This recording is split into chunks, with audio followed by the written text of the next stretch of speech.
Selamat pagi, malam, dan siang, Pak Pandi dan Mbak Miko. Pada kesempatan kali ini, saya ingin berpidato tentang hak asasi manusia terhadap negara Indonesia. Sebelumnya, saya ingin memperkenalkan diri terlebih dahulu. Saya Abi, dari kelas 9B, absen nomor 8.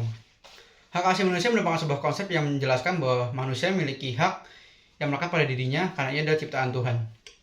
Hak asasi manusia tersendiri memiliki 3 sejarah di dunia: Magna Carta, Revolusi Amerika, dan Revolusi Perancis.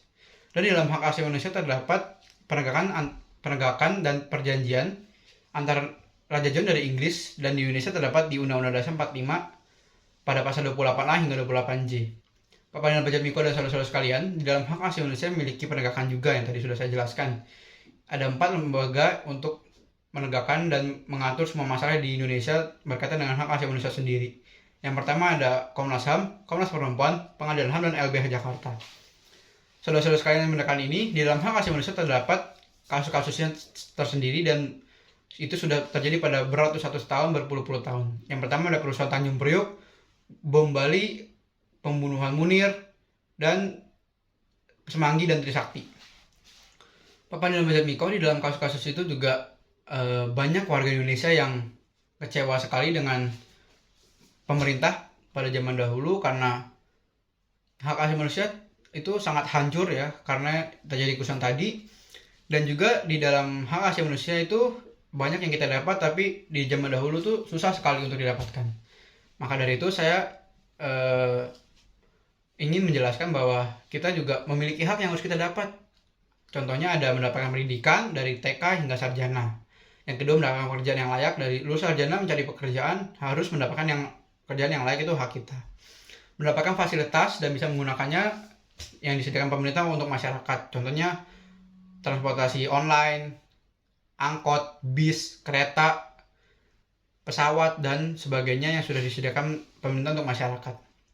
Dan juga mendapatkan tempat tinggal, mendapatkan masyarakat yang baik, itu hak kita. Dan juga berhak untuk hidup, itu juga hak kita semua, umat manusia. Dan juga kita dapat mengemukakan pendapat di muka umum. Contohnya kita sedang bermusyawarah antar warga untuk mencari RT yang bagus dan melakukan kegiatan 17-an misalkan, itu kita mengemukakan pendapat yang apa yang kita mau kita utarakan, itu hak kita. Walaupun nanti akhirnya tidak pasti punya kita dipakai, tapi kita itu hak kita juga untuk mengemukakan itu. Oke, Pak Pandi dan Miko, pada kesempatan kali ini yang tadi sudah saya pidato, saya ingin mengambil intinya, yaitu adalah kita sebagai umat manusia, ciptaan Tuhan dan warga negara Indonesia, harus mengambil hak kita sebaik-baiknya dan sebenar-benarnya. Karena apa? Karena hak itu juga semua orang pasti punya, dan kita juga punya. Tetapi yang saya ingin tegaskan adalah kita sebagai WNI tidak boleh mengambil hak orang, tidak boleh memaksa orang untuk mengikuti hak kita, itu tidak boleh karena semua berbeda-beda.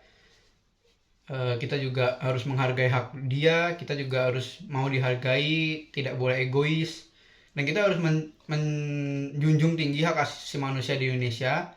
Agar apa? Agar kita bersatu antara hak asasi manusia satu dengan hak yang lain, itu bersatu. Dan karena jika bersatu hak asasi manusia itu cocok antar satu umat, itu tidak mungkin terjadi keributan lagi seperti tahun-tahun sebelumnya.